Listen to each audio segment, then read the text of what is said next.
నమస్తే అండి భోస్కుమరి రోజా గారు. అసలు మెయిన్ పర్సన్స్ అని ఎందుకు వదిలేశారనేటువంటి విషయం అర్థం కావట్లేదు అనేటువంటి కూడా సోషల్ మీడియాలో ప్రచారం అయితే జరుగుతుంది. అంటే మనం ఒక చిన్న విషయం ఏంటంటే అంటే మనం అక్రమంగా, అన్యాయంగా అరెస్ట్ అవ్వాలి అనేటువంటి విధంగా మనం ఏం కోరుకోవట్లేదు.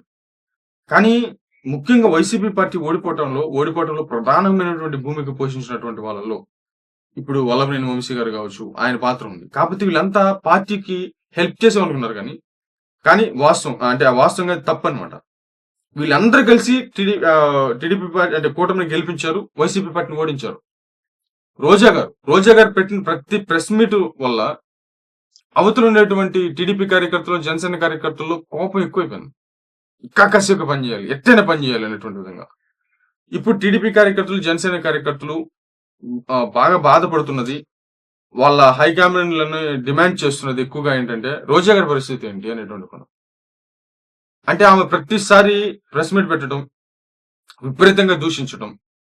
దాన్ని కొంతమంది సొంత రాజకీయ అంటే ఈ జర్నలిస్టులు అనేటువంటి వాళ్ళు దాన్ని సబ్జెక్ట్ అని మాట్లాడుతుంటారు. అది తప్పసల. ఆమె సబ్జెక్ట్ ఎప్పుడూ మాట్లాడదు.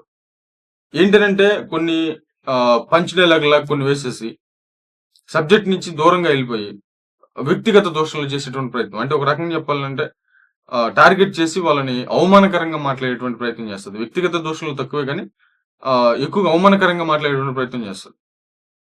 అట్లా కొంతమందున్నారు. ఇంకా కొడాలి నాని గారికి చెప్పే పని లేదు. వీళ్ళందరూ టోటల్‌గా వీళ్ళందరిని టార్గెట్ చేసేటువంటి ప్రయత్నం. ఎవరెవరైతే నోరు జారారో వీళ్ళందరిని కూడా ఎవరిని వదులుతున్నటువంటి పరిస్థితి లేవు. కానీ రోజా గారి పరిస్థితి ఏమైంది? అసలు మామూలుగా అయితే ఎక్కువగా చంద్రబాబు నాయుడు గారు అరెస్ట్ అయినప్పుడు సంబరాలు చేసుకుంది కదా! మరి మేము కూడా సంబరాలు చేసుకోవాలి. రోజా గారు అరెస్ట్ అవ్వట్లేదు. మేము సంబరాలు ఎప్పుడు చేసుకుంటాం అనేటువంటి విధంగా సోషల్ మీడియాలో టీడీపీకి సంబంధించిన కార్యకర్తలు అయితే బాగా అడుగుతున్నటువంటి పరిస్థితులు అయితే ఉన్నాయి. రోజుకి. రోజా గారి పరిస్థితి ఏంటి? రోజా గారి పరిస్థితి ఏంటి? ఇంతకు ముందులాగా ఈమె ప్రెస్ మీట్ల ముందు కూడా రావట్లేదు కామెడీగా బాగా గమనించండి. ఇప్పటికి చాలా అంటే చాలా ఇష్యూస్ జరిగాయి. కానీ ఏ విషయంలో కూడా అప్పుడప్పుడు బయటకు వచ్చే ప్రయత్నం చేసింది కానీ తర్వాత ఏదో జరిగింది. ఇక రావటం మానేసింది. నాకు తెలిసి ఎందుకంటే ఎవరు ఎగస్ట్రాల్‌గా మాట్లాడతారో, ఎవరైతే బయటకు వచ్చి కొంచెం దీన్ని మాట్లాడే ప్రయత్నం చేస్తారో వాళ్ళందరూ జైలుకి పోతున్నటువంటి పరిస్థితులు అయితే ఉన్నాయి. ఈ విషయం ఏమైనా గమనించిందా? ప్లస్ అది కూడా కాకుండా కొంతమంది ఏం చెప్తారనంటే మామూలుగా చంద్రబాబు నాయుడు గారికి సంబంధించి అంటే మామూలుగా ఆ పార్టీలోనే ఆమెకు హెల్ప్ చేసేవాళ్ళున్నారు. అధికారులు ఆమెకు హెల్ప్ చేసేవాళ్ళున్నారు.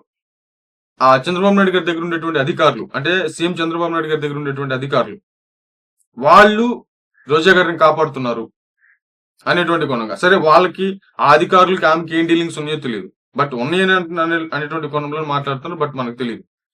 కానీ కొంతమంది మాట్లాడుకునే వర్షం చెప్తున్నాను. కాబట్టి ఆమెని కాపాడుతున్నారు. చంద్రబాబు నాయుడు గారికి ఆయనకి తప్పుడు సమాచారం ఇస్తూ ఆమెను అరెస్ట్ కానీయకుండా ఆమె మీద చర్యలు తీసుకునేటువంటి విధంగా లేకుండా చూస్తున్నారనేటువంటి కోణంలో కొంతమంది మాట్లాడుతున్నారు.